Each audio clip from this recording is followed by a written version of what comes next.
So your next fight with Jared Cannonier. Let's talk about that. Check Jared out. Let's look at this cat. He's man. on. I set him up before. Let me see. Before he fought Whitaker in Abu Dhabi, and he failed that one. But I felt like he's the dark horse of the division. He's the guy that everyone sleeps on. Yeah. And he's a motherfucker. On a good night, he could beat anybody. He's a beast. Yeah. Exactly. Yeah. Anyone can beat anyone on any night. Yeah. He's good. He's good. But unfortunately, he's not good enough. He's not. And know why he's not good enough? Because he telegraphs everything he does. Don't tell him the secrets, Mike. Don't tell him the secrets, man. Look, very rarely does the title picture come right clear after a main event. Well, I was in there with Soul Brother Jared. Hey, you know Jared got that little afro. He big. Hey, right before his fight, I texted Dana White. I go, hey, Cannonier looks like me in my prime. And he just threw his phone on the ground like, dude. He does not. Daniel, you're lying. You are lying.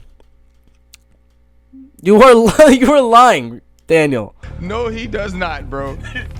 But he goes out there and he knocks Derek Brunson cold with that elbow and bang. It hits him with a back fist to knock him out. He is the number one contender. There is no ifs, ands, buts about it. When you it was an amazing win. He went out there first round, got wrestled blanked, blank, by Derek Brunson the whole first round. Then Jared's cardio came into play. He just has the better cardio. Caught him with that elbow. Like that elbow can knock out anyone.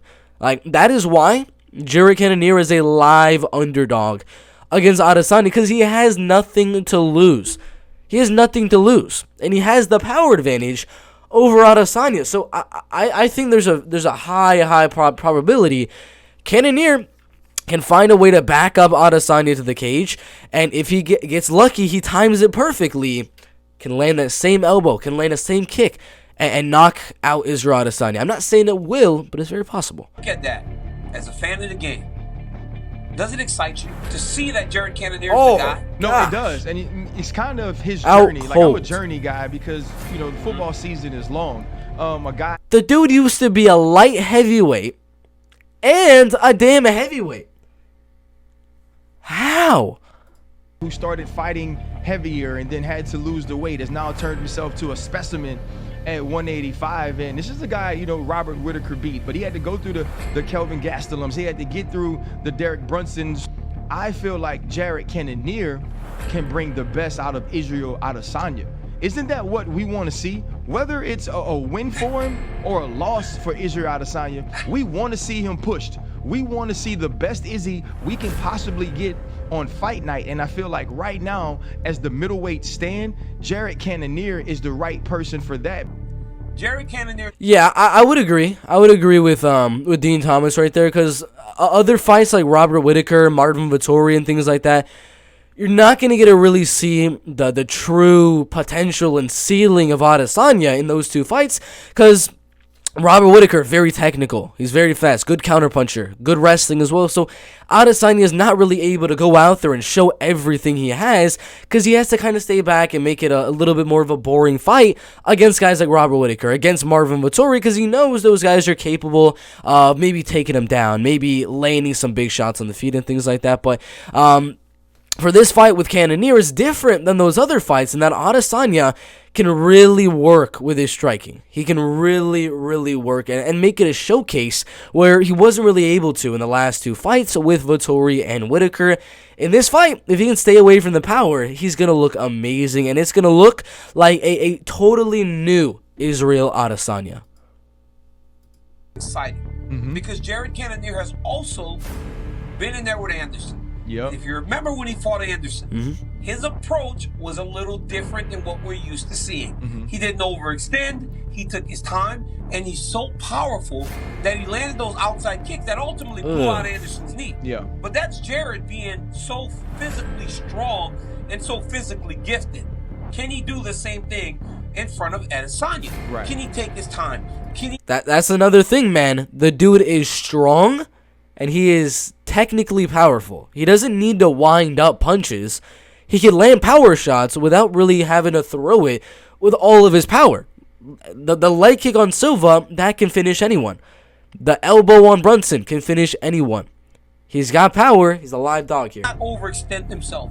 Can he make sure that he's only taking the opportunities that are presented to him? Because again, if he goes out there over aggressive, he's going to get pieced up by Israel Adesanya. Dude, I'm telling you, his ability to see things and to punch and find spots are so much better than anyone I've seen in the octagon.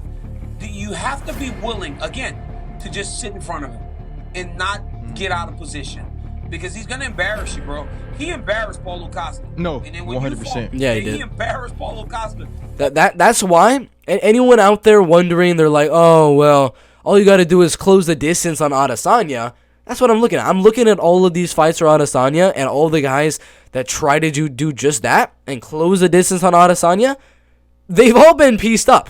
Adesanya has made every fighter that tries to pressure Adesanya, he's made them look D tier, F tier. He made them look like Bellator fighters because they're coming forward and they're just getting countered to oblivion. And that's Cannonier's choice.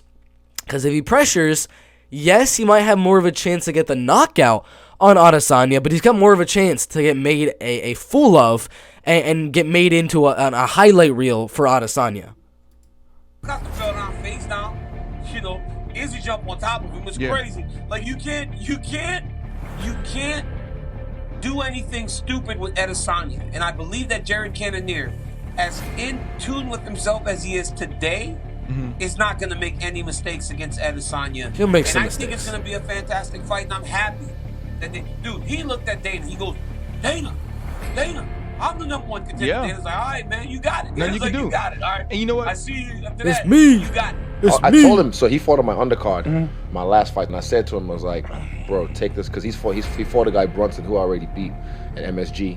And I said to him at the weigh-ins, I was like, man, just take care of this guy so I can get some fresh meat, because I've already beat Brunson, I've beat Vittori, I've beat Robert, all these guys. So I don't want to lap I'm lapping the division again, but I want some fresh blood. Yeah. Some people I haven't fought yet. Like, I love that kind of stuff. So I've done that, but then there's a point where I realized that I had an epiphany. Like, I don't want to get attached to this. I don't want this to be my identity. And this is all I am. So I was just like, that's fair. I'll walk around with, like, when I get back home to New Zealand. Ooh, this way it gets tricky. You're not attached to it. It's attached to you. It is without even being on me. That's because the target on my back. They all want it. They all want what that thing represents. I like the way you put that, what it represents. So for me, even when I go back home to New Zealand, I'll have to do some media stuff.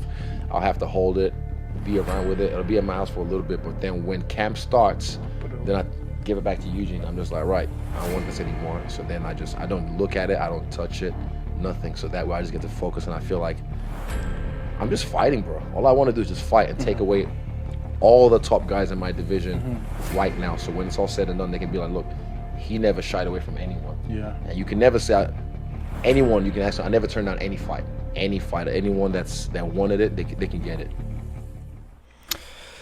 Yeah, he could very well be that fighter like an Anderson Silva that just straight up clears the top 5. Straight up. And shout out to MMA Inside on YouTube. Make sure to go subscribe to them for this video right here. But dude, Adesanya is going to be the man to clear out the top 6 even. Because he's beaten Whitaker, number 1. He's beaten Vittori, number 3. He's beaten number 4, Derek Brunson. If Pereira wins, he'll be right here. Strickland will go down. And he's already beaten Costa. He's beaten everyone there is to beat in this middleweight division. And some of them are close. The Whitaker fight, the second one was very, very close. Other than that, it's been looking absolutely amazing. And this fight, again, for my actual prediction for the fight, it's gonna be Adesanya again with another masterclass. There is just I've been thinking about all the ways that Adesanya can go out there and lose this fight. There's not many. One way is the Sean O'Malley Marlon Vera, where the leg kicks of Jared Cannonier are just so powerful they blow the nerves out of Adesanya's leg.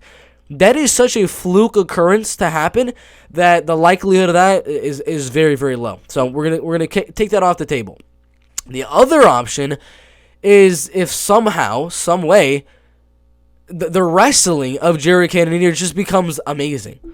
And we obviously know he doesn't really have that option, because if Whitaker couldn't do it, if Marvin Vettori couldn't do it, Brunson couldn't do it, Cannonier's not going to be able to do it. So that option's off the table as well. Only other option is somehow getting Adesanya to the clinch position where he landed that elbow in the last fight with Derek Brunson, and we all know what happened there. He knocked out Derek Brunson with that elbow. But we know what's going to happen against Adesanya. How in the world is Cannonier going to even get to that position? How is he going to get to the clinch position with Jared Cannonier? How is that going to happen? I'm going to tell you right now. It is not going to happen, guys. Adesanya is so good at not getting clinched up that how is he even going to get into that position to where he can have this chance at a knockout? Because at range, he's not knocking out Adesanya. It's not going to happen. Wrestling's not going to work. Leg kicks. The only way it's going to be such a fluke occurrence with a leg kick KO. The only way, as of right now, that I can possibly think Adesanya loses this fight is in the clinch. Is with the elbows, knees, just throwing haymakers in that position.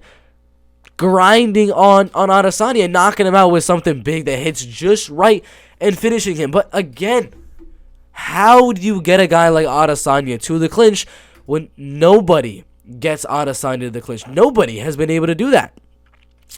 And that's why I think that the possibility of Jared winning this fight, it's so low, man. It is so low. Strickland would get absolutely outclassed. Everyone in this middleweight division is going to get destroyed by Adesanya. He truly is the greatest middleweight fighter in the world right now, and there's not really too many things to do. There is, of course, Alex Pereira out there. There is guys like Andre Muniz, but aside from them, Cannonier doesn't have the options. Cannonier can't beat Adesanya at range like an Alex Perez can. Alex Pereira can. He can't take him down like a Whitaker possibly can. He can't submit him like an Andre Muniz can. He can't do any of those things. The only way Cannonier can win is in the clinch. So, as of right now, if I'm talking most likely guys to dethrone Adesanya, Cannonier's sitting at number 4. Number 1 is going to be Pereira. Number 2 is going to be Andre Muniz. Number 3, Robert Whitaker. Then number 4, Jared Cannonier. Jared Cannonier is not very high up on that list because there's not too many options. The only option is in the clinch, where it's very, very hard to get Adesanya. And so, it's an interesting one. We had Mike Tyson and Danny Cormier talk about it. Had Israel Adesanya talk about what he thinks about the matchup and how he actually got the matchup into fruition. But it's going to be a masterclass. Prediction, masterclass by Adesanya. That's what it's going to be, man. Adesanya. It's going to be like a really, really good counter hook as Cannonier's coming in like the second round, or it's going to be a flawless 50-45 unanimous decision. I cannot see Cannonier winning this fight. Domination, masterclass